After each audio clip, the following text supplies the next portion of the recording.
Мен 4-ші сынып оқушысы Бекораз Амалбек. Атым Бекораз Амалбек, сұрасаңыз, руым Жары Дәулеталы бір атамыз. Әкем аты Берікқали, Асқар тауым пана болып біздерге жүз жасаңыз. Анашым Ханзада Төлепберген қызы, жүзіңнен төгілетін күннің нұры.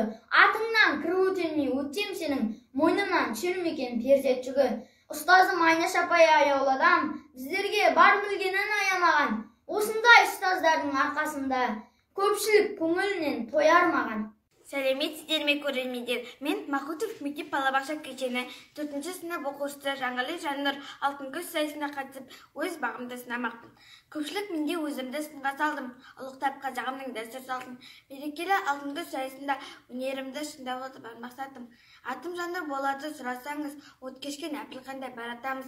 Әкем аты Жанболат, Асқар тауым пана болып біздерге жүз жасаңыз. Руым еш ішінде құл кеші, Жанғали атаның боламын немересі. Әкем аты Жанболат, анам аты Шынар, әжем аты Гүлнар, мәпелеп немерене еркелеткен. Көп сөйлеп кідірмейін, тоқтамайын, еті таба менен тоқтайын. Жанболат, Жанғали, Әбілқан, Көшербай, Сеңгербек, Аманбай, Азна. Көп айтып өжейімді не қылайын, өнеріммен оданда таңқылайын. Кішіге үлгі үлкенге өнеге боп, сахнаның төріне сән құрайын.